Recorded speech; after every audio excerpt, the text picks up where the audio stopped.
You know, acknowledging that there are many differing and deeply held and valid points of view, even if you don't agree with them. And to that end, you really need to think about using language carefully. Words matter, and avoid any personal or other remarks which might cause unnecessary offence. Listening is really important, listening carefully to all points of view and seeking to fully understand what concerns and motivates those with different points of view. We all have a story. We all have a reason why we believe and think the way that we think. Asking questions and using concepts like "I'm curious why" or "I'm interested to know," rather than "how the hell could you think that?" You know, so asking questions for clarification. Sometimes we put things forward, they're not necessarily framed in the best way. And also making sure that we try and express our own views clearly and honestly and with transparency about our motives and interests. Many of you will be representing organisations, but you will still have your own ideas and motives behind what you're wanting to say. Respond to questions asked with clarity and openness whenever we can and with credible information. And finally, and this is most important, look for the common ground and shared interest at all times. I say this often, but I think it is safe to say that everyone in this room is here because we care. You know, we actually care about ourselves, we care about our family and community, and we want to make the world a better place. And it's really good to remember that when you're engaging with everyone, even when they have very different views and opinions around yourselves. Now, I'm not envisaging any issues in this seminar, but it was just good to sort of situate that and put it as a kind of almost like a contract while we're engaging in this seminar. The other thing to say is that we are recording the presentations, but we won't be recording the open discussion. And that open discussion will be governed by Chatham House rules. And Chatham House rules are, I won't tell you the history of Chatham House rules because they're not actually particularly salient or nice. But the Chatham House rules ultimately mean that you can walk away from the seminar talking about anything that was spoken in the seminar, but you cannot attribute it unless it's to the presenters. You cannot attribute it to any one individual in the conversation. So. Yeah, and that's kind of about it in regards to the sort of introductions. Just before we get started, are there any clarifying questions in regards to that? Let's have a wee look and keep an eye on the chat. There's somebody in the chat. No, everything's fine. Okay, so we have several people giving lovely presentations today. First of all, we have Austin Smith, Head of Policy, Practice and Communications at the Scottish Drugs Forum, and he'll be talking to us about moving beyond people first language. Oh, Harry, I saw a hand. Apologies, I pressed the button by mistake, sorry. Bit too keen. Was it meant to be a clap? Yeah, and we have Harry. So we have Austin Smith first, then we have Jan Mayer from Turning Point Scotland, and thank you to Jan and Turning Point Scotland for instigating this seminar. It was really important. Then we have Dr. April Shaw, who I'm very excited to see. I've heard about Dr. April for many years, but we've not actually met in person, or maybe I think we have once. We then have James Armstrong from the Director of Marketing for Phoenix Futures. We then have Professor Harry Sumnall, and finally, to close us off, we have Fiona Gilson from Recovery Justice. So, a packed event. And Marissa, is there anything else I need to cover before we get started? I don't think there is. No, just to use the chat function and Mentimeter as well throughout, and we'll take some questions when it comes to open discussion.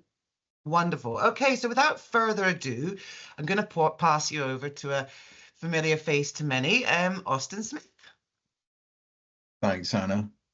So yeah, I've got 10 minutes to talk about the thing I love most, which is language. So I, from a personal point of view, that's my background, if you like. My original training was in language, and I worked in adult education and literacy. And it's always been important to me that things are described accurately and we find a common language where we can communicate effectively. So why I'm really been invited here, I suspect, is because SDF published a publication called Moving Beyond People First Language, a glossary of contested terms in substance use or something. And you can always tell if something's got a long title that it's meant to serve about 15 different purposes. I just started out as we've been funded to do this. That's not a complaint, but this started out as a kind of side hustle, if you like. It was a thing that we were doing because we wanted to, and it's actually been the report or the publication that's had the most interest in its initial publication, and then a sustained interest. So there's a plan to do a second edition sometime in 2025.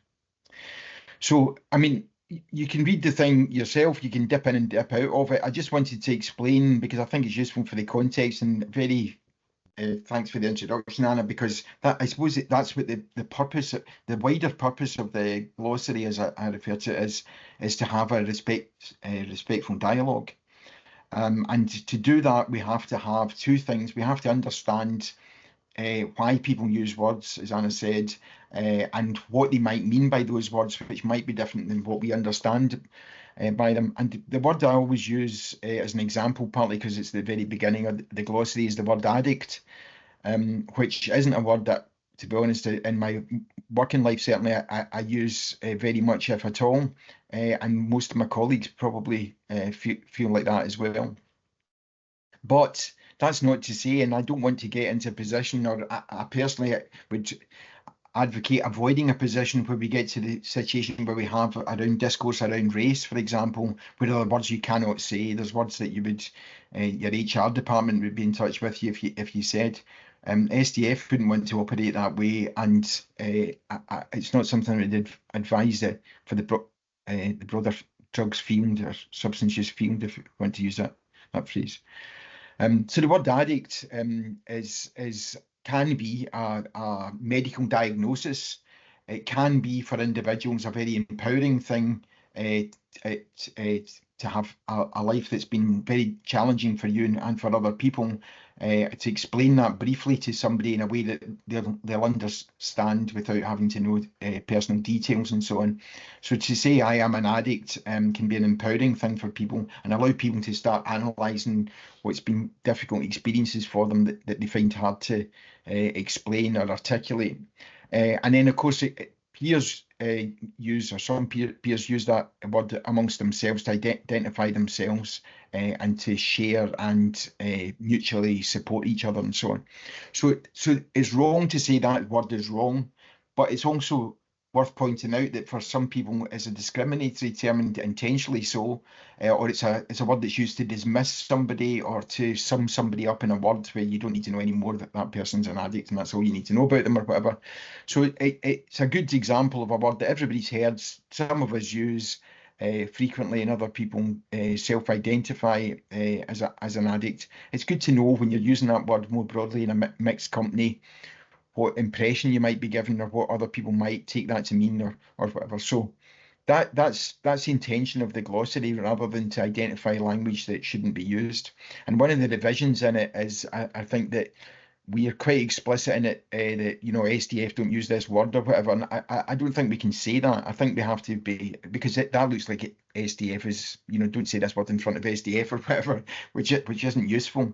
And it contributes to that kind of culture war stuff where people, I mean, I don't know about anybody else. It's maybe because of my age and stage in life, but I feel more and more like I live in some sort of place that's full of religious zealots, you know. So people, you know, including people who I politically agree with, but there's a lot of politics and discussion which is now just about condemning evil and sinners, identifying them and calling them out, rather than, you know, having a discussion or, you know, even a campaign or whatever.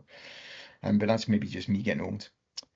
So what the other thing that's in the glossary, which I think is worth pointing out, are what I would call a contested terms. So the example I always use is a lifestyle choice. So people just say that, oh, I've got a drug of choice, I've got a lifestyle choice, or, you know, that's somebody's lifestyle choice. And sometimes it's meant in a kind of libertarian kind of way. Well, you know, these are choices that people make, and these are their lifestyle choices.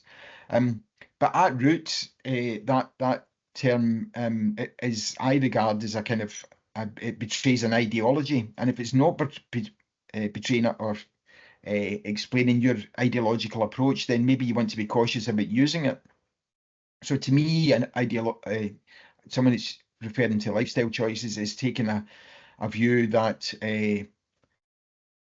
drug addiction, to use a term that some people may or may not use, a drug addiction would be something that was a personal matter. It was a personal feeling, if you like, or, you know, it comes from maybe from that place where instead of just saying no, these are people who just said yes, and, you know, that's the fundamental difference between those people and me, if you like, or whatever. So it's an ideological position which many people who use that term don't think they actually don't necessarily hold or don't realise they hold. So it's a way of opening up. That's what the contested terms thing. It's a way of opening up a conversation like that in a respectful way by saying, well, you know, for instance, you know, I'd be interested to know what you mean by choice, and do we choose our lifestyles? And I've got a lifestyle, but, you know, I've sort of settled into it, you know, and you know, what have been the real drivers for putting people into that place. So I suppose it's just reiterating the stuff Anna was talking about in terms of respectful dialogue. And the other thing is, you know, our background is an organisation, Scottish Drugs Forum is a membership-based organisation in an area where there's a lot of contesting of what drug policy should be, what practice should be, not just in treatment, but in wider supports, how we empower people, or people can become empowered. It's a minefield, if you like. It's full of contention, and that's why it's a joy to work in a way. But we've got to, as a membership organisation, you've got to have some sense in it, try and expand the area where there's some sort of consensus. So I think about speaking about the language and doing that in a respectful way, you can get people who you think maybe think in a very different way from you, or you wouldn't be able to share their views. And actually, it's just the way they're trying to articulate their views that's the issue. So that's why, of course, the language is important. And in the new edition of the glossary, we'll be putting in new terms which have, you know, come up or people have started contesting. And, you know, some of them are quite interesting. How do you describe it? There's that people first language, but how do you describe someone who lives in a prison and is a prisoner? That's a kind of cutting edge of this. I've heard that discussion, but I've not heard any sort of resolution to it.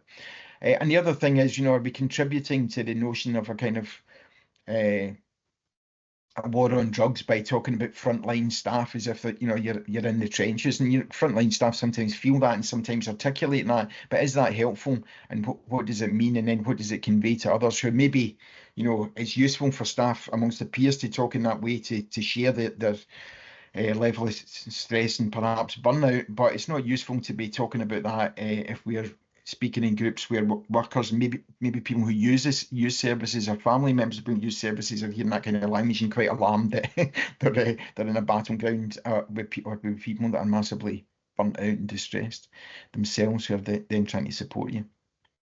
So I don't want to, I've got my 10 minutes and I was worried I'd run over. I don't want to delay myself unnecessarily. If anybody's got any questions, I'm happy to take them. And now that I've publicly stated that there'll be a second edition in 2025, I'll get cracking on it in the new year. Thanks very much. Wonderful. Thank you, Austin. That was really fantastic. And we do have a little bit of time, so we might as well ask the questions because they are specific to SVS. So we've got a couple of questions here on the Mentimeter, and there's just one there. So what are some of the words that SDF does not endorse? I mean, that's a little bit controversial, but it's maybe give us a couple of examples. Well, they are. I mean, we would never describe somebody as an addict. And I suppose at one time we would have been far more prudish about that. But as our work in remit has expanded, you know, I have colleagues who may refer to themselves in that way. And we do a lot of quoting people who, you know, we've been working with, who have lived and living experience. So of course that language appears in SDF publications. But likewise, addiction. I mean, we tend to talk about, you know, people who've got a drug dependency or whatever. Just because these terms are so loaded, you know. And then the other one is is recovery, not because it's such a personal thing. So we might say, I was talking to somebody who describes himself as being in recovery or would identify as being in recovery or whatever, but it's not for us to say you're in recovery and you're not. So it's about, it's about that labeling thing, which you can become quite uncomfortable. Because that's not our role, so so sometimes it's about, I mean, maybe I was talking to April earlier about this, maybe talk about this, but the problems with, using acronyms and contracting things. And I think that's where a lot of this comes from. I was talking to somebody who was in recovery. It's actually a very clumsy way of saying who was telling me they were in recovery, or, was describing themselves that way or identifying that way. Brilliant. Well, that's us. And I do recommend people to sort of read, what folks have said in the chat and also on the Mentimeter. So thank you so much, Austin. And we may be coming back to you. It's really, really appreciated that you came here. Nice to see your face again. So we're moving on quickly to Jan Mayer of Innovation and Practice Lead, and Karen Black, Citizen and Research Manager, Turning Point Scotland, and one of the co-collaborators on this project and instigator of this seminar. And they're going to talk about citizenship and identity and the this transformative power of language. So Jan and Karen, are you there?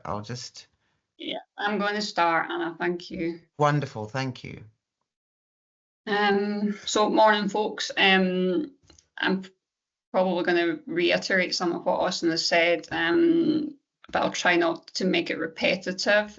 So myself and my colleague Jan, we work at Turning Point Scotland, which is a third sector organisation, and we're going to speak a little bit about the language and stigma work we do within our alcohol and other drug services. So I think, prior to the SDF document, which came out in 2020, I think in the lead up to that, this was a topic that was a kind of handful of us had an interest in, and we kind of chatted about back and forth about feeling like some of the language used to describe people who use alcohol and other drugs wasn't maybe sitting right with us. I think when the SDF document came out, that was really pivotal for us, because it gave us it was kind of catalyst for us to do something more formal than just trying to have conversations with people, which always felt like they didn't go down that well. I think there was a sense that you were kind of trying to police people's language, which was absolutely not our intention. So when the SDF document came out, we sat down as a working group in our Alcohol and Other Drug Forum, and one of the things we wanted to do, so the SDF document is brilliant, and it's something I have read from start to finish, but a lot of staff working in our services are not going to sit down and read something that's kind of 70 odd pages. So we wanted to create something that was a bit more concise. So we created a 2-page document. So there's a set of principles on the first page, which is really just general principles that apply across the board, not just in our alcohol and other drug services, but also, in learning disabilities, justice, homelessness and prevention as well. And then on the second page is a kind of terminology list, so terms that we would ask people to think about not using, and then preferred terms. And then once we created the document, we felt like we didn't just want to give the document out to staff, because it felt like we were sort of that was just going to be like us telling people what to say. And I think, language evolves. So like terms that once were accepted become stigmatized. And then what often happens is we change the language, but we don't address the underlying attitudes. And so the stigma just continues to get carried along with the terms. So we created a workshop, which is 2.5 hours, where we meet with kind of group staff teams, and the workshop's designed to really get people to think about the way language can contribute to stigma. And as well as how it can contribute to stigma, we also kind of look at language that is maybe just a bit inaccurate or ambiguous. So 2 terms just to briefly mention, I am not a fan of. One of them is chaotic. I don't think that term is necessarily automatically stigmatizing, but I think it's just become a really overused term to describe anyone who uses drugs. And actually, the definition of chaotic is complete disorder and confusion. Most people I've worked with often have highly organised lives. I think it's dangerous to just attach a word like chaotic to a behaviour like drug use, because it implies that their whole life is chaotic, which is often not the case. The other term is under the influence. Now, it's not that we ask people not to use that term, it's fine, but it means nothing and it's pretty accusatory, which is never a good starting point for a therapeutic conversation. So we just ask that people be specific. What is it you see, and how can we meaningfully provide feedback to the person and to our colleagues about what we're seeing when we're saying someone's under the influence? And in the workshop, we look at some of the evidence base. So we look at evidence from psychology and linguistics. And just to acknowledge a couple of things.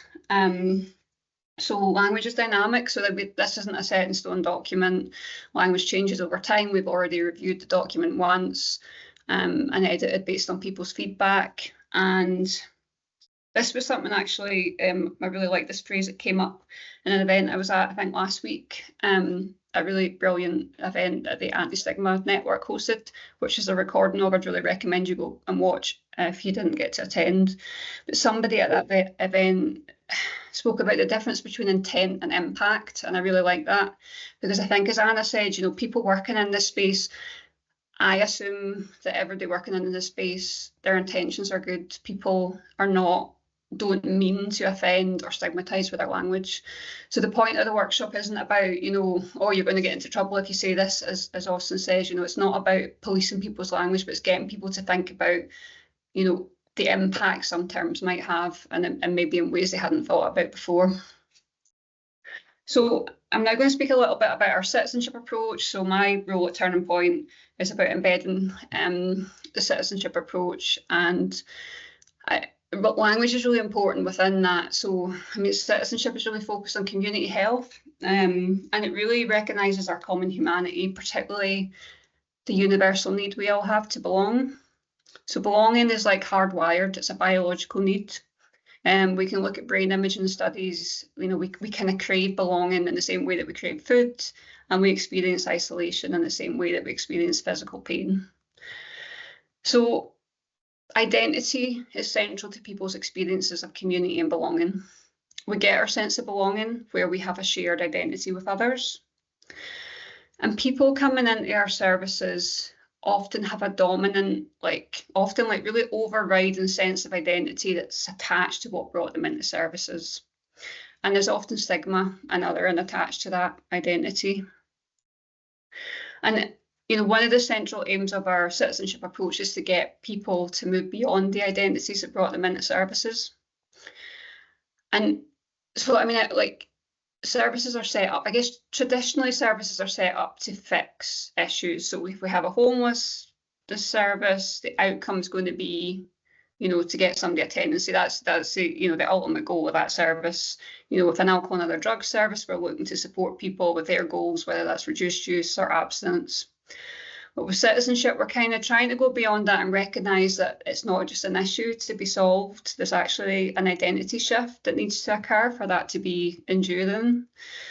And it's really important that we recognise that there can be a really strong sense of community and belonging and valued roles that are attached to those identities.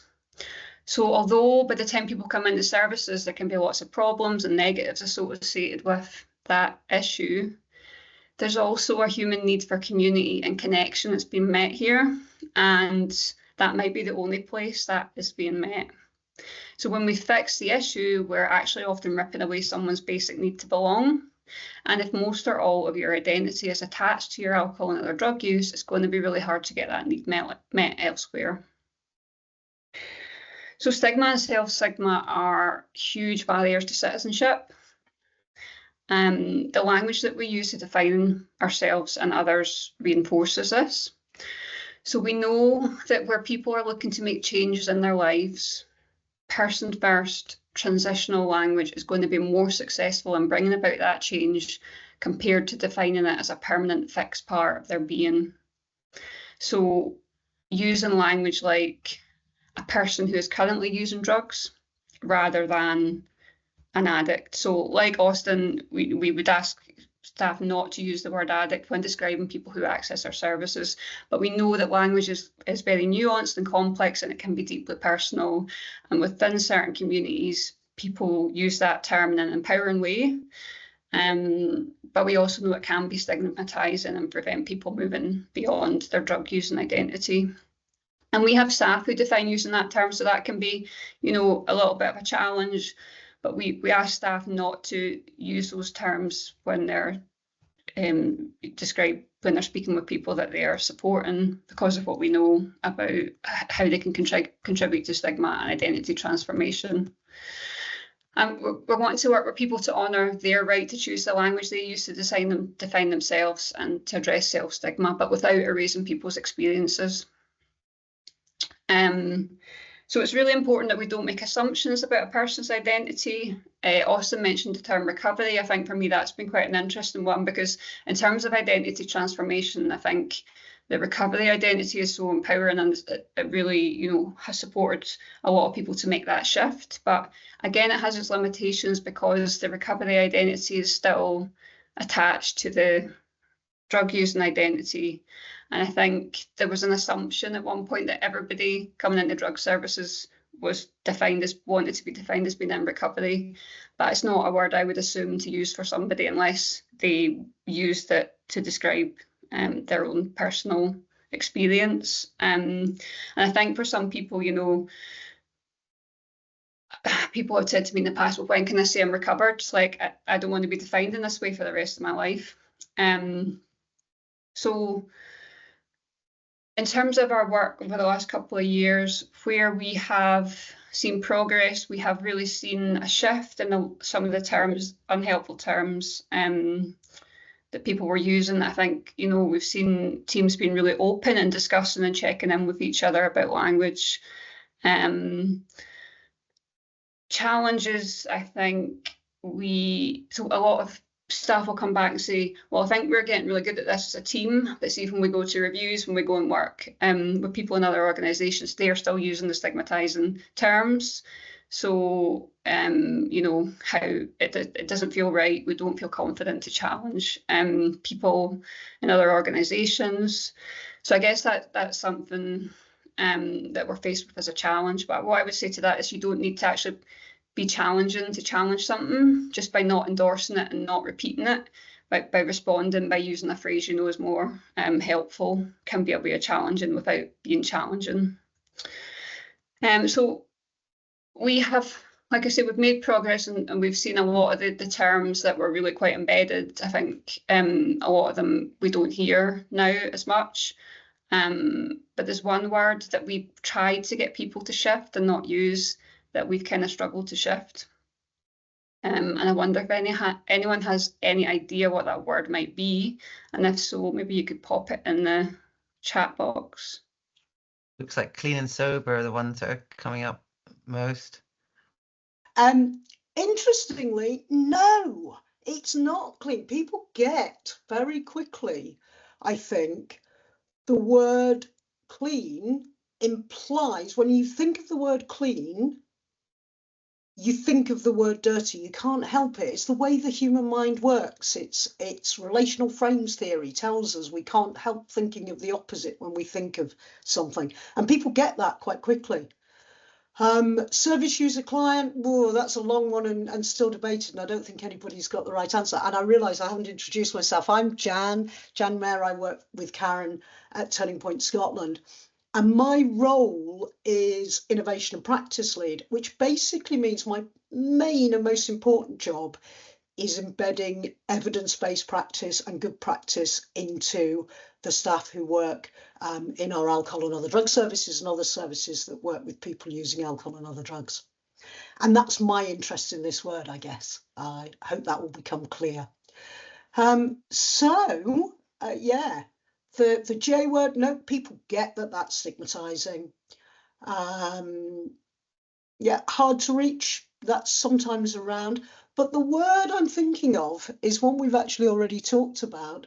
And it's a word that the World Health Organization back in 1964 said we should try and avoid using. 1964, 60 years ago. and the word it is up there on the list, and one we've already talked about, it's addiction. It's the word addiction. So why do we have a problem with the word addiction? Well, just like clean automatically leads to the thinking of the word dirty, thinking of the word addiction tends to lead us to thinking of the word addict. And I won't repeat what Karen and Austin have said, but I do really honour it. For some people, that's a really empowering term. However, for many people, it is a stigmatising term. Furthermore, and the main concern that the World Health Organization had back in 1964, and I believe still has, is the word is highly inaccurate. It doesn't actually mean much, particularly in the way it gets generally used. I think one of the particular forms of using this word I struggle with more than any other is inactive addiction. Inactive addiction. So just pause and think what pops into your mind when you think inactive addiction. And my guess is what you're thinking of is either yourself when you were using drugs in a different way than you are now, or somebody you've known closely and what they were like. And all of you will have a different image because people are individuals. And that's my worry about this from the point of view as a practice lead, in that what I want our staff to do is really take a detailed history and understand the person's individual pattern of use. And that might be physically dependent, which is one way that addiction is sometimes used, but the term inactive addiction often doesn't mean just physically dependent. And it matters because say I've got somebody who's drinking and I've got somebody who's drinking in a way that is physically dependent and very clearly physically dependent and they're at risk of withdrawals versus somebody who's a binge drinker, then our intervention package will be different. And we need to be precise about that. I think the other big concern for me is that the term addiction often implies the disease model. And that term inactive addiction really gives the sense that we're saying this isn't just a disease, but it's a lifelong disease. You're never going to be free of it. And as Karen's already indicated, that doesn't fit with the TPS way of helping people. So it may work, but the disease model and understanding can work in certain circumstances. But our interest, using a citizenship approach, is helping people find new identities that take them away from an identity that is focused on the struggles in their life that they can live with. And a lifelong disease might make that more difficult. And whilst it works for some people, for other people, feeling like the cause of their problematic drug use is something that's both internal to them but outside their own control can leave them feeling a bit paralysed and unable to change. And again, we know that from some of the psychological theories about even motivational interviewing, for instance, would put a large emphasis on encouraging people's self-efficacy and their sense of an internal locus of control where they can make changes over their drug use that way. And finally, I guess when we talk about addiction services, my biggest worry is that we then put people off, particularly in the current pattern of use where we have lots of people who are polymethod, polysubstance drug users who are using a mixture of smoking and injecting, a mixture of cocaine and opioids, and they may not identify themselves as being addicted. They may not be physically dependent. And so we're putting off people accessing our services who maybe really need them. So that's me. Wonderful. Thank you so much. Yes, and a lot of food for thought. So Dr. April Shaw, Programme Leader of Contemporary Drug and Alcohol Studies at the University of the West of Scotland. Take it away, April. Oh, thank you very much. And you don't have to call me Dr. April. It's fine. I know, I feel that. I know. Please don't call me Dr. April. Anyway, yeah, really interesting. Love, yeah, it's great. And I was a little bit worried that we were going to be repeating ourselves, but I think I'm okay. So I was going to present a sort of kind of academic piece on academic writing, but I thought I'd take a more personal approach, because this week has brought me back to those questions that are always at the back of our minds when we're setting out on, you know, developing research. It's like, who are we doing the research with? Who are our audiences? Thinking about the potential funders, advisory group members, how we phrase the research instruments we use, our analysis, and the language we use to write up our findings and disseminate to different audiences. So the invite to present here has been really timely, given that on Tuesday I was in 2 meetings where language was discussed in relation to some grant applications that we're doing. And it got me reflecting on the importance of how, you know, we use language to shape our proposals, to shape our research from the outset. So the first meeting was held with members of the Research Advisory Group, and I won't name them, but they are in here. And we discussed how to describe women who use substances who also experience homelessness or housing precarity. Right, so that's a bit of a mouthful in itself, isn't it? So our original title included the phrase "women at the intersection of homelessness who use substances." And questions were raised immediately around, well, what do we mean by substances? And the group suggested a preference for the term alcohol and other drugs, right? Because we tend to kind of think, if it's like substances or it's drugs, we think of illicit drugs, right? But alcohol's a drug. So should we, and other things that came up were, other phrases that came up was, you know, do we describe the focus of our research, the sample of women that we'll be talking to, as women with complex needs, or women who experience structural injustice or experience structural violence? And I'm going to leave that with you for a minute. In the second meeting, our discussion was focused on the end product, right? So the reports that would be coming out from the research. And in this meeting, the partners discussed how these reports, papers, materials should be jargon-free.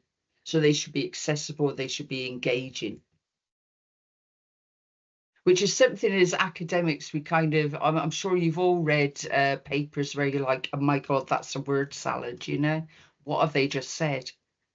But anyway, it's been really useful to have these discussions again, you know, thinking about how the terms, or are they labels, that we use to describe people that we're focusing on, and how this might be interpreted by not only the people that we're doing the research with, but those who are evaluating our proposals or the final reports and papers that we produce. So how do we strike that balance between people who review our proposals, the people we work with?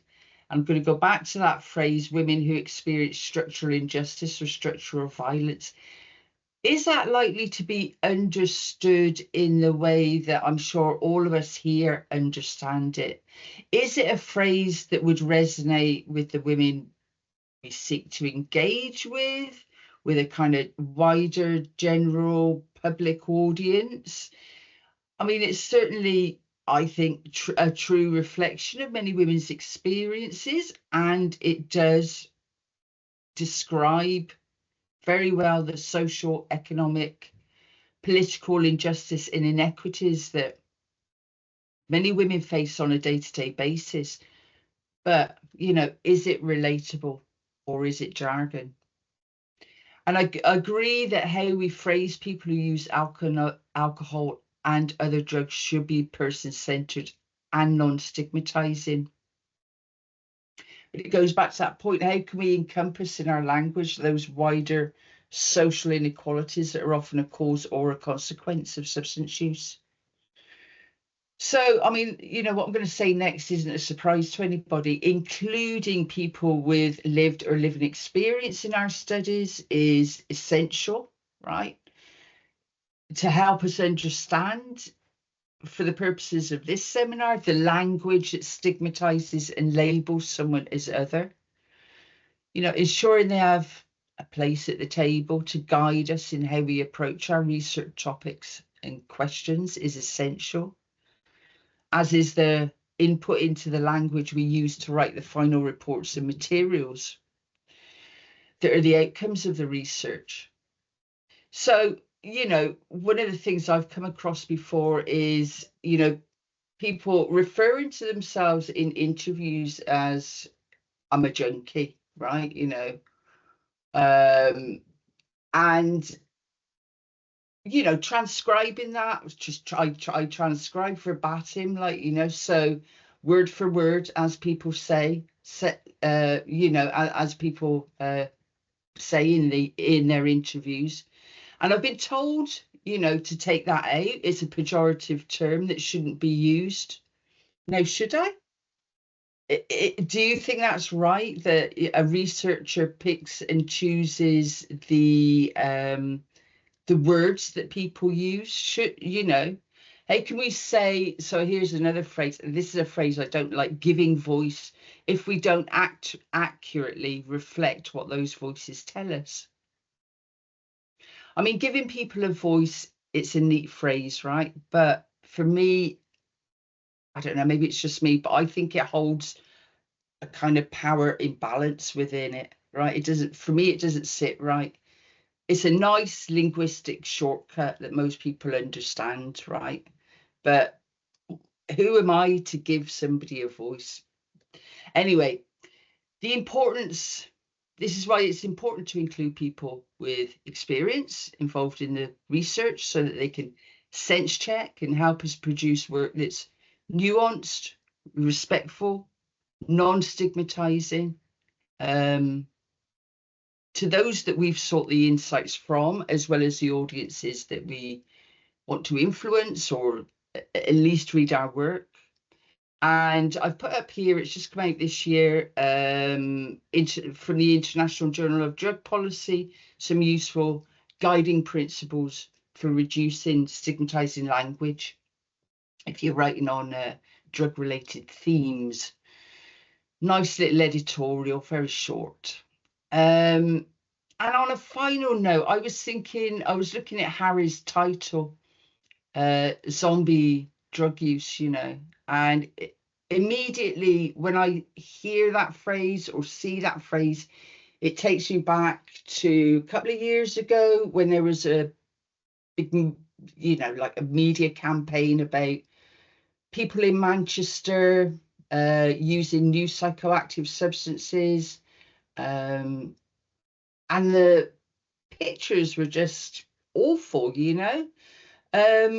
So on this final note, I want to say words aren't the only way that we convey our understanding of people who use alcohol and other drugs, or in fact how others, the general public, understand people who use drugs. I mean, we're all here today because we've got an interest in this, but there's a general public out there who maybe, you know, don't know a lot or don't want to know a lot or have their own kind of set opinions.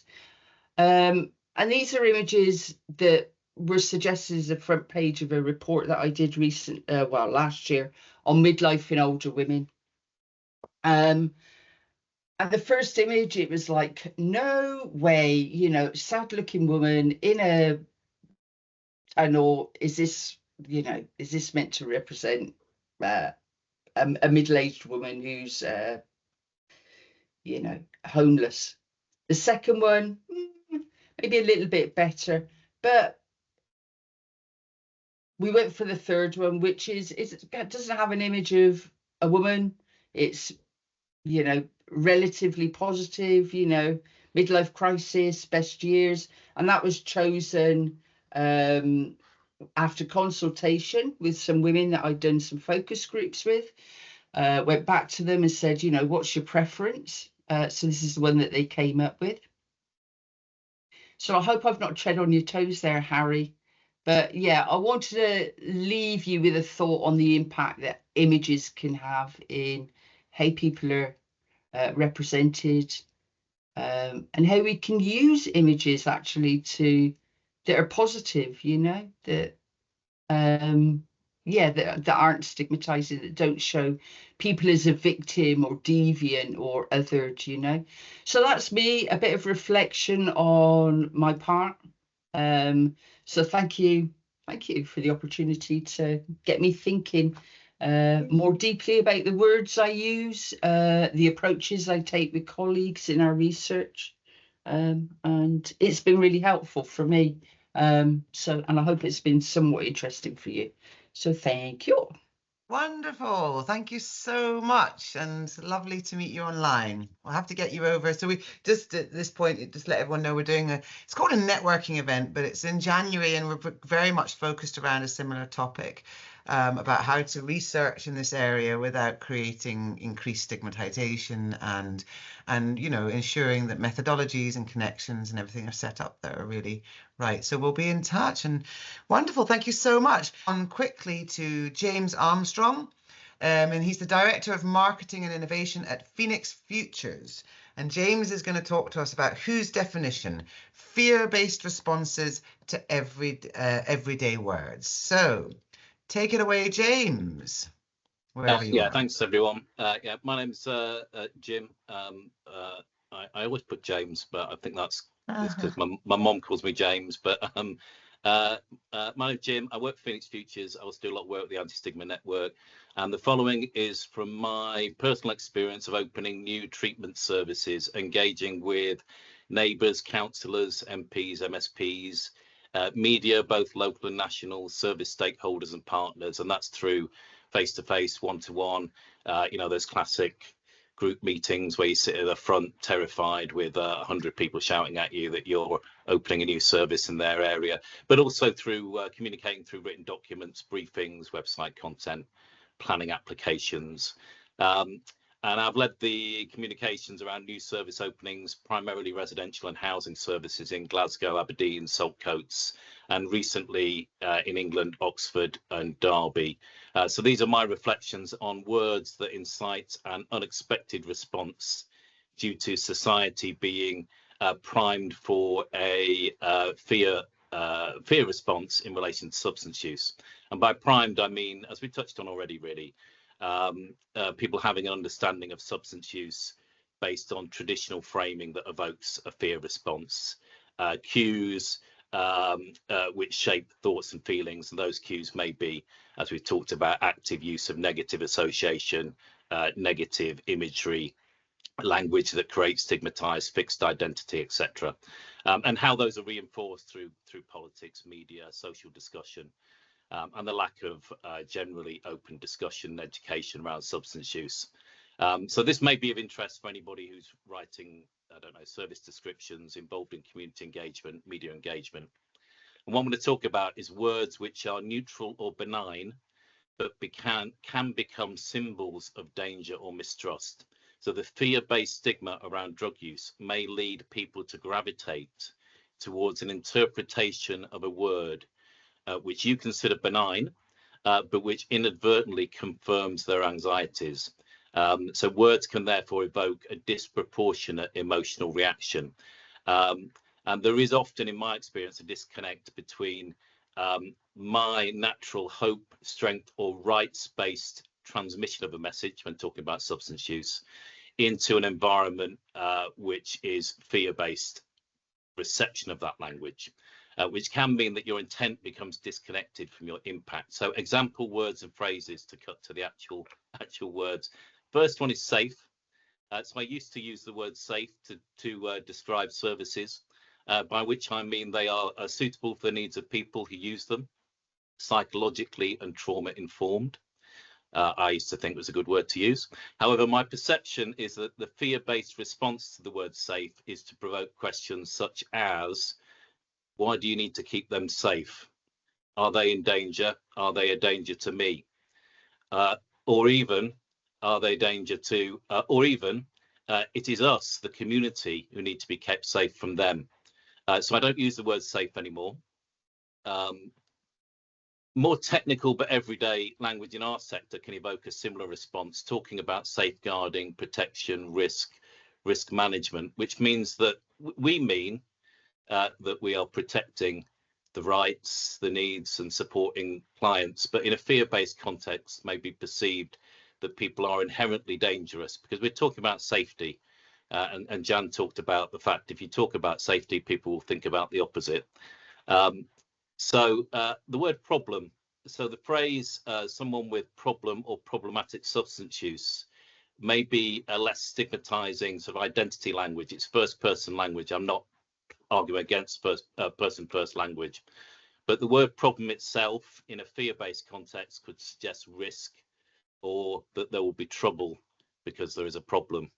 The word vulnerable, so the use of the word vulnerable in a fear-based context can provoke a reaction such as they are not vulnerable, we are vulnerable from them, or that vulnerable people may be more likely to pose a danger. So a few more examples. I won't go into the whole list, but secure. I used to say that we provide safe and secure services.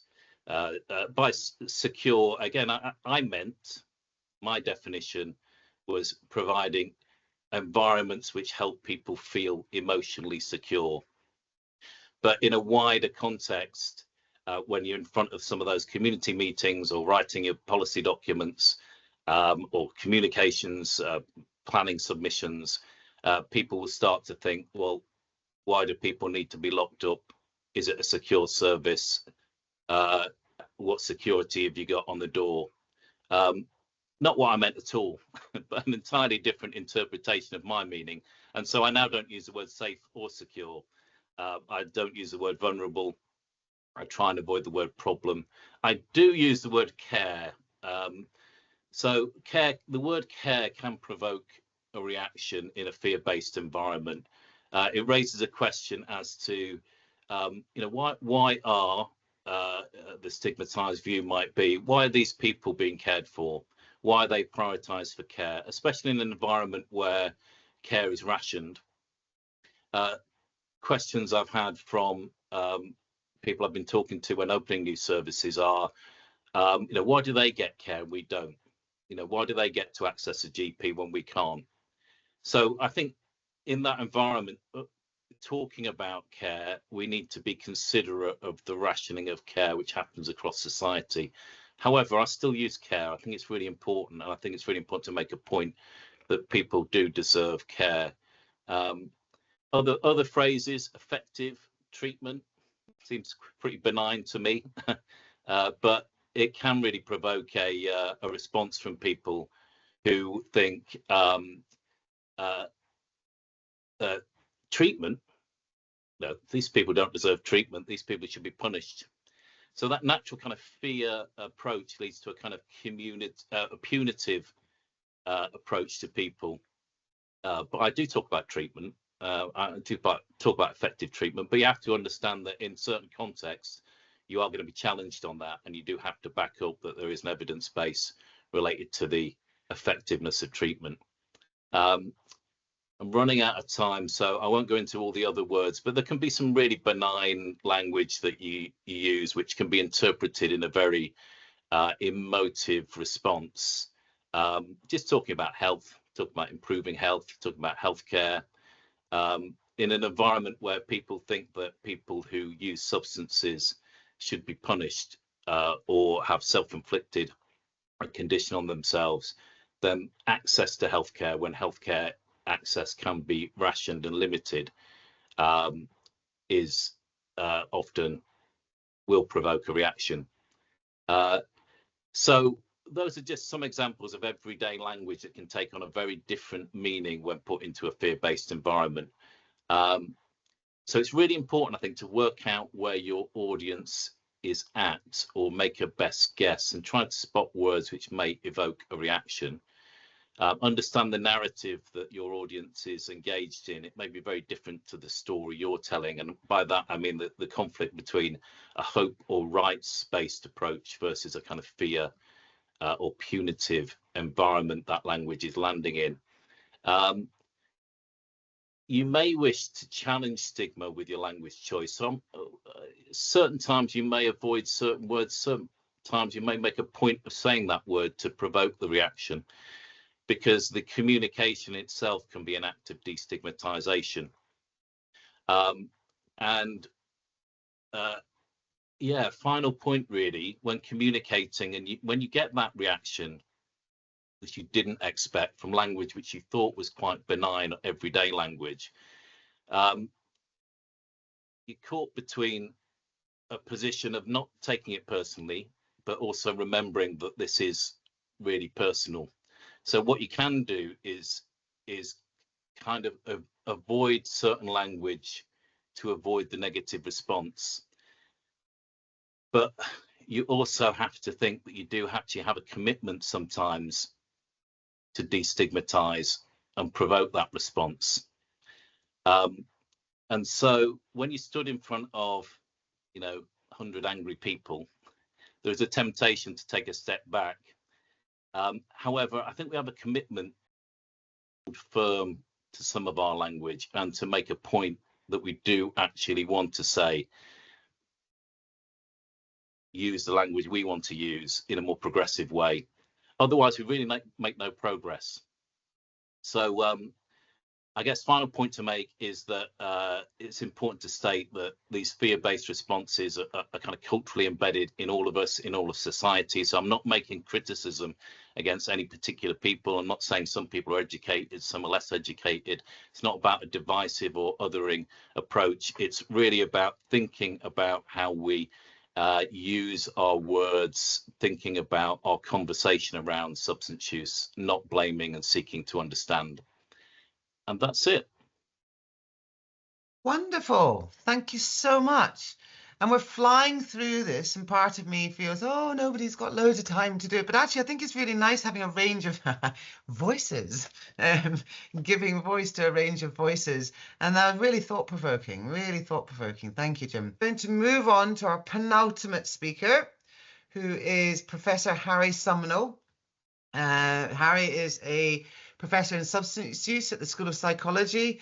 I always get envious when I hear the title, the Professor of Substance Use. Edinburgh University doesn't have anything like that. So, in Liverpool, John Muir's University. And Harry's going to talk to us about reanimated stigma and the effects of the use of the so-called zombie drug metaphor in news media and on public attitudes towards people who use drugs. So thank you, Harry. Take it away. Thanks very much, Anna. I'm just going to share my screen, and could you confirm that you can see my slides? Something seems to be happening now. Yeah, yes, we can. And is it the full screen version rather than the presenter view? Yeah, great. It's the full screen. Wonderful. Something slightly different for me. I've really enjoyed the talk so far. Lots of food for thought. But I'm going to focus on a bit of background and some research that we've done, which moves beyond stigma, but recognizing that actually saying are some of our words and framing dehumanizing. So does it actually go beyond stigma, which is causes a whole other set of problems, which might be even more difficult to tackle than stigma.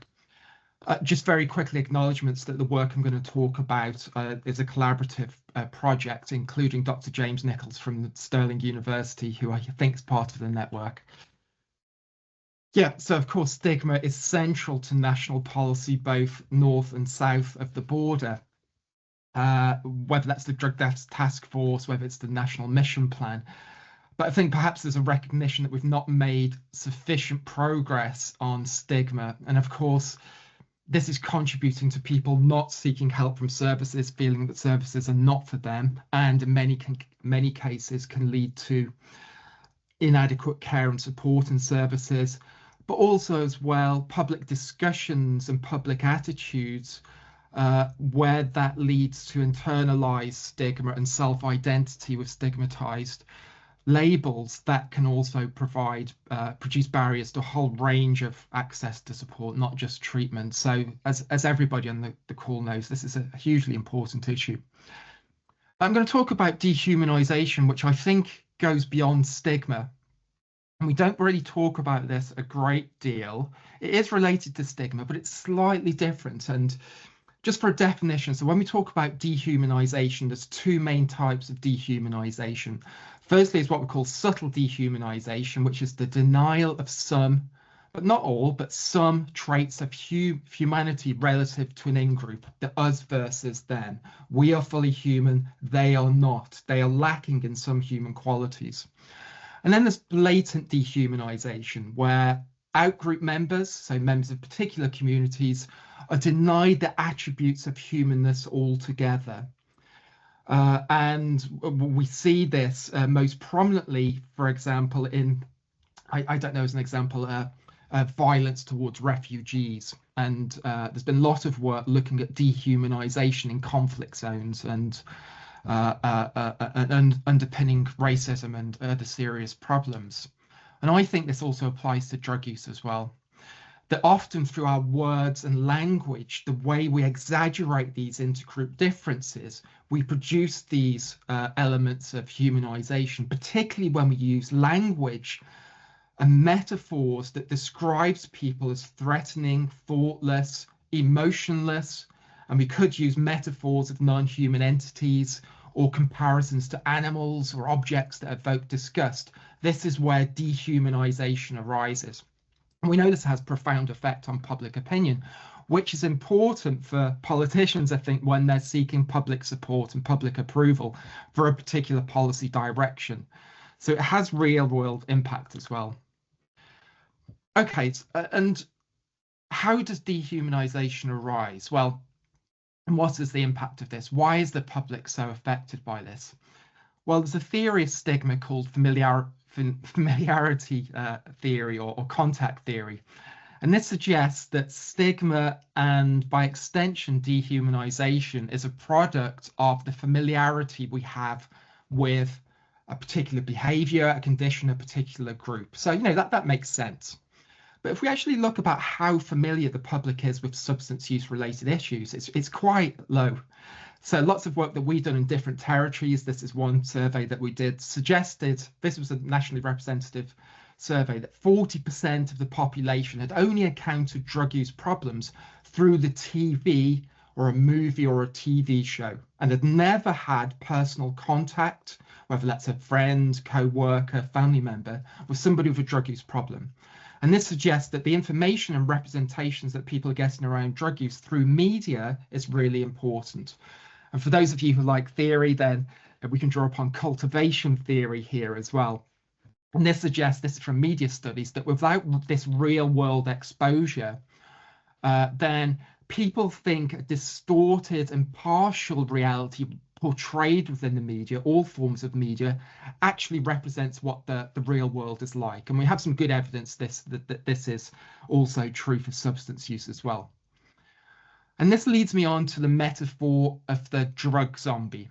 And this has become particularly prominent, as April suggested when she was talking about Spice in Manchester, in relation to novel psychoactive substances. So you might remember a few years ago the headlines, completely untrue headlines, by the way, about face-eating zombies in North America who'd taken flakka and bath salts. Yeah, I think that was the drug involved. Yeah, there's no truth to it, but that was a tiny reminder that we commonly encounter these metaphors.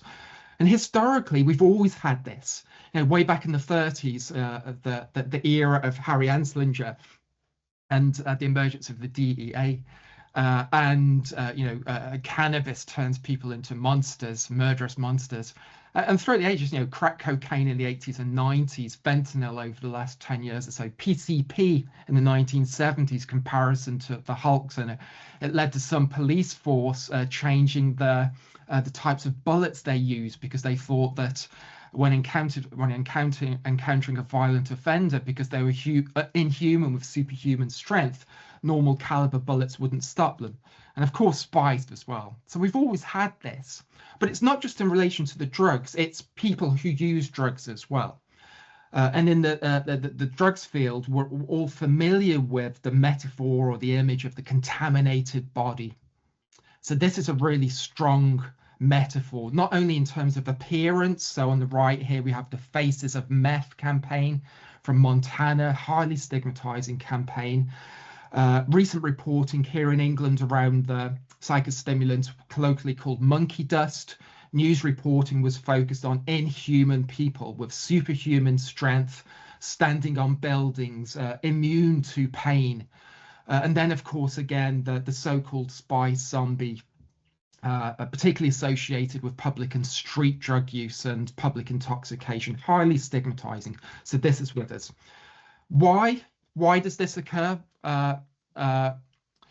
These are just my thoughts, that these are often newsworthy and sensational content to attract audience attention. The media is suffering, advertising is down, readership is down. This is a way to attract readers.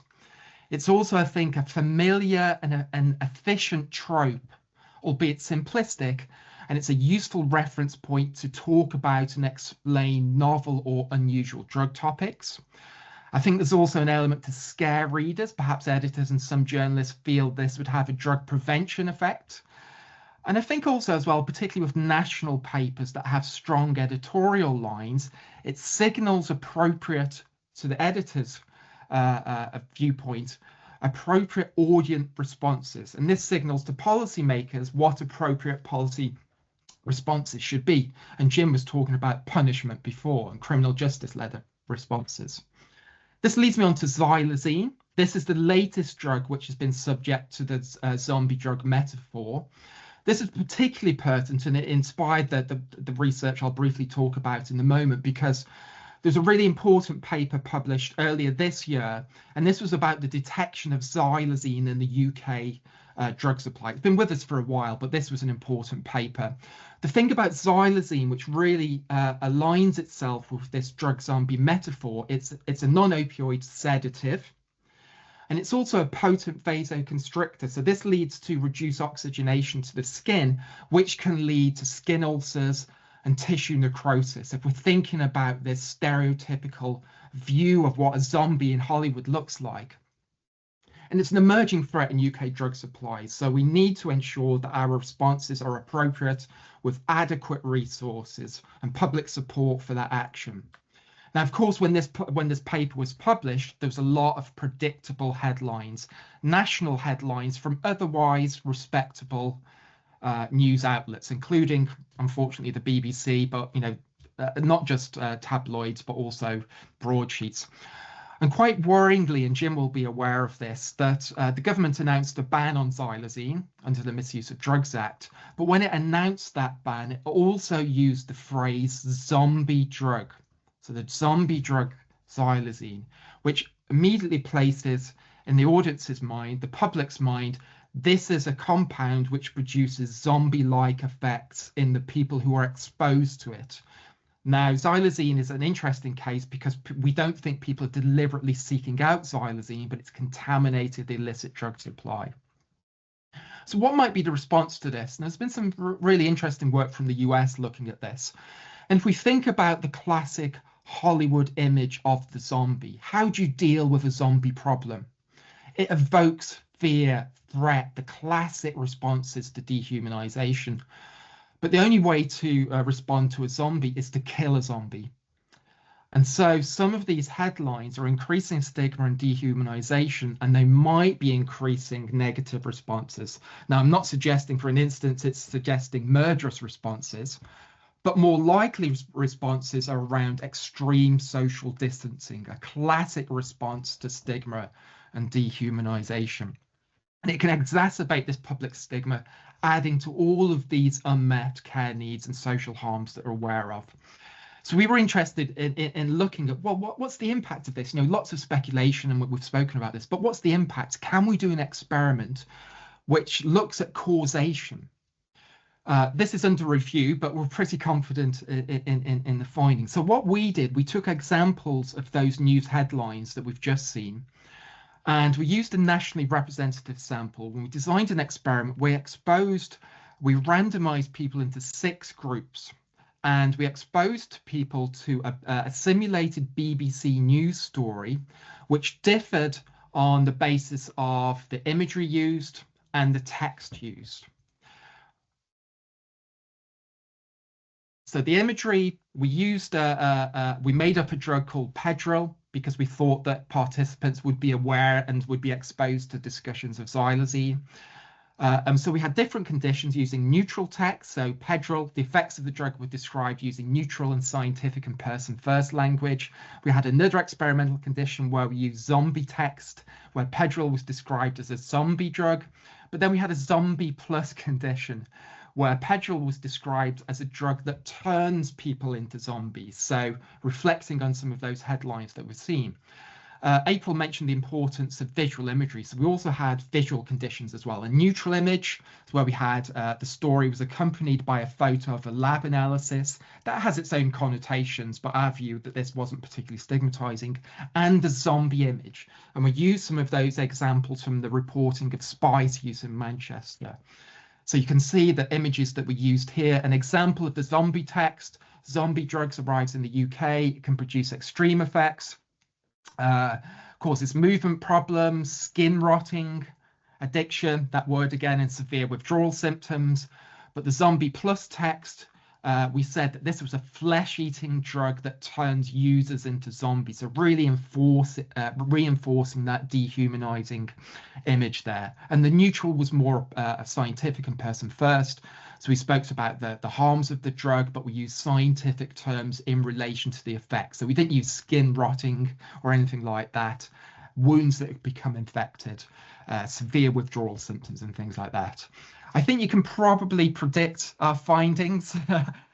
Sorry, this is just this is what the conditions and the news stories that people did. We did the BBC, or we've mocked it up as a BBC news story because that's still the most trusted news source in the UK. And we assessed stigma and harm reduction support.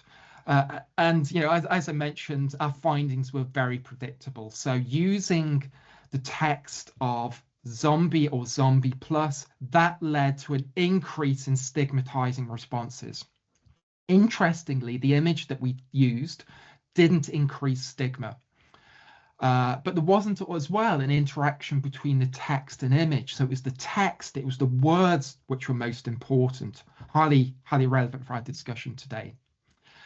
Very briefly, and hopefully this paper will be produced, will be published soon. We're just responding to a few final reviewers' remarks. Key implications: words, headlines, and the body of the text can increase public stigma. We're confident that we're showing causation here. And stigma here is manifesting in a desire for social distance as a key element of stigma. And social distance, when we think about some of the problems and issues that people report when they're facing stigma, the real world impact of stigma, it's often social isolation and loneliness which are key here.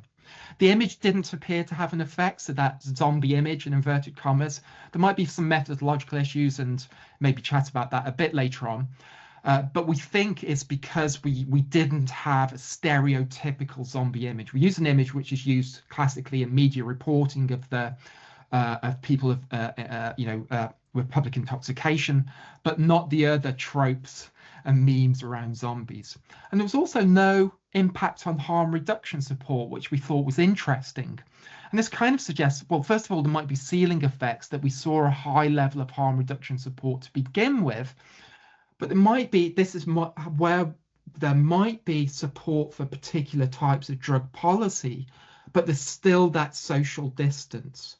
So there's different elements of stigma. So it might be that the public supports government action in some area, but on a day-to-day social interaction, social relationships level, people might still be making that distinction there. So day-to-day interaction is really important. Finally, just very briefly, key implications. We know that there's lots of good media guidance available, including by Scottish Drugs Forum, fantastic guidance. But unfortunately, we don't have a lot of evidence on implementation or impact. We need to work to make that better. And our findings suggest to me that we perhaps shouldn't wait for the implementation. As Jason suggested in the chat, we should be protesting and challenging this directly because we know it's having an impact on public stigma. And it's really important to do this because we're in a rapidly changing drug market. And we know that these dehumanizing metaphors are mostly being used to describe novel drug threats, xylazine in our case, but there'll be a new drug threat coming along soon. That's me. Love to continue the conversation either in the chat later on or later on. So thanks a lot for that. Thank you so much, Harry. Yeah, really, really interesting. Thank you. Right, so we've got one last presentation. Fiona, are you around? Wonderful to end with Fiona Gilbertson here of Recovering Justice. And Fiona is going to talk to us briefly and take us up to 12 o'clock about a little bit over if you want the full 10 minutes, Fiona, about discriminating language. So thank you for joining us, Fiona. Recovering Justice, and I've had to write it down, Recovering Justice are a policy advocacy organisation. We use our stories to highlight systemic justice and look for peaceful solutions to the war on drugs. We've been doing that for the last 10 years. And in 2019, we set up a women's project, and it was the brainchild of a woman called Donna Kay. We were disturbed by trauma porn stories that did not get to the root causes, but were full of self-blame, and it often would end up with statements like, prison was the best thing that happened to me. So we started to host workshops where we sat with peers and looked at each other's lives. What point did you have an issue? And often that was when they were 15. And so the stories rapidly changed. And within that, it was like, well, at 30, I would have been better going to rehab than prison. Or at 21, I needed heroin-assisted treatment. So why I call this discernment? Discernment refers to the ability to make thoughtful and insightful decisions about the language and behaviour we use, ensuring that it is respectful, empathic, and non-judgmental. In essence, discernment helps create a more inclusive and supportive environment where individuals are treated with dignity and respect. We've always thought that art was really important, and our first art project, we worked with a group of women who had had children moved.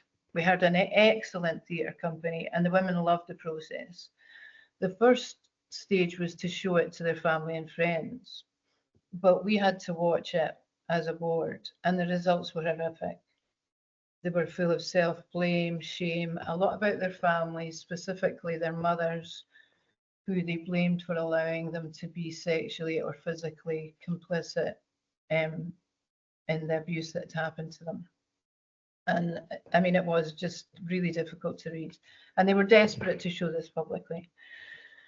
So we had a dilemma. Do we use this content or do we somehow censor it? Many of us in the group were recently bereaved. Many in the group were recently bereaved. They were just out of prison or in early recovery. And we were the first organisation that had actually listened to them. So how do you transmute the voice of rage and blame without shaming and further isolating the individuals? Well, we chose leadership. We chose to take our collective wisdom and experiences and co-create something different. We asked the group if they would do some more work with us, and if they still wanted to show the film, then we would. So firstly, we sat in groups sharing stories. Then our peer leaders talked about the structural injustice that people faced, influence of poverty and class on outcomes for women specifically. From this, we came up with our peer-led stigma training and our definition of stigma. Recovering Justice defines stigma as created in policy, mainly the Misuse of Drugs Act. It's then enacted through state agents, often with violence and coercion, then unconsciously through the third sector. It then hits the public and the media. One of the women said, "I don't give a fuck what the chemist calls me, I just want my kids back." Secondly, we did a book group reading with Chasing the Scream. Its exploration of the root causes of addiction aligned perfectly with the stories we were uncovering. The realization that this happened globally and was connected to gender and race and poverty created a massive connection with our group. We then worked with compassionate inquiry therapists trained by Gabor Mate. Each woman got 10 one-on-one sessions. And the Gabor Mate research shows that the first generation of addicts often come from horrific childhood neglect and abuse.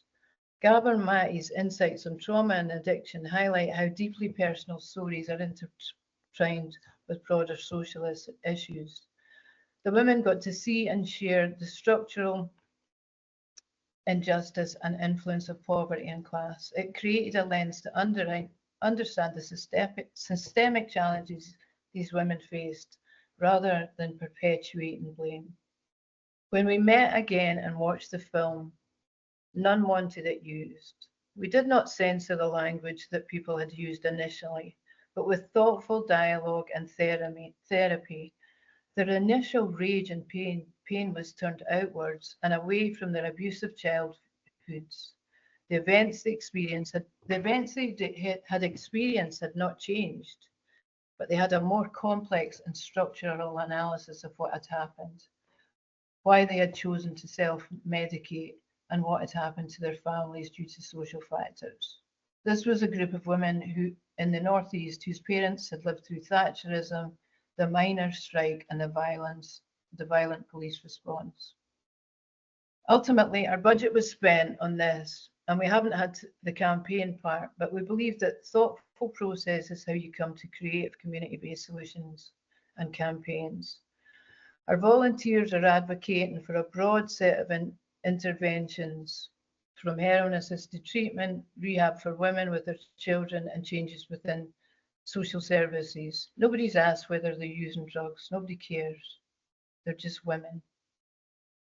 They have created a self-sustaining community, and while within those spaces they use all sorts of language, we all love the J word. They realise the power that language has if stigma is created in policy.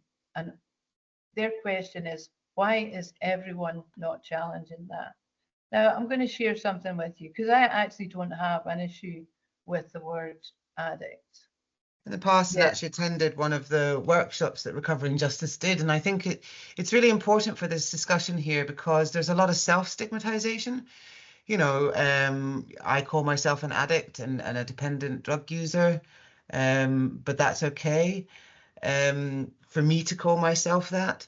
But at the same time, so we did a workshop down in Durham with a group of women, and it was incredibly powerful because a lot of the language that was used by the women to describe themselves was deeply stigmatizing.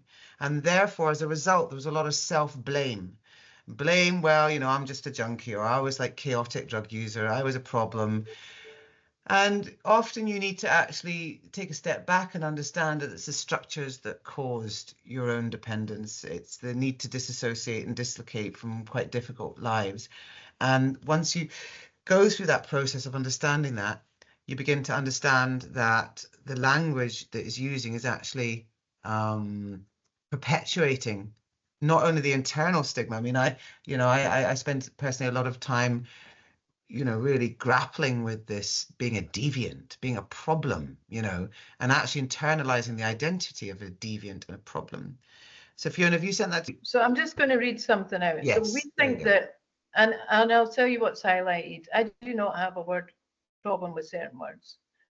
And I believe that certain words should be used in private, not public. I'm going to just read out. There was an exhibition held in Scotland, and it was called Addicts and Those Who Love Them. I don't have a problem with the word addict in that sentence. But one of the lines was, I am the person traumatized by loving an addict. I have had to reframe what love means. I have had to reframe what love means. Addicts and Those Who Love Them is powerful, raw, and real. This is not me. This is what this was the exhibition. It was held in the centre of Glasgow. How is it possible to love people so destructive, manipulative, and sick? And yet we do. Yeah. And I had 2 of our women relapsed. you can't blame anybody for a relapse. One was spiraling. You can hear, I went on a shame spiral, and I've been doing this work for decades. So my issue is not with the word addict, it's with the idea that we are somehow inherently different when we put substances into our bodies. That drugs change who we are on a fundamental level. 90% of people who use drugs are not problematic, and the 10% who are not all chaotic or unlovable. And I don't have an issue with that poor woman who made the exhibition, but I have a real problem with the fact that it was platformed by one of the biggest organisations in Scotland, who then go on to do stigma training and question why certain images are used in the media. And one of our women said, again, it's like, she's like, I don't give a fuck what you call me. Just don't take my children away and put my partner in prison for a bit of dope. I just want the same human rights as you.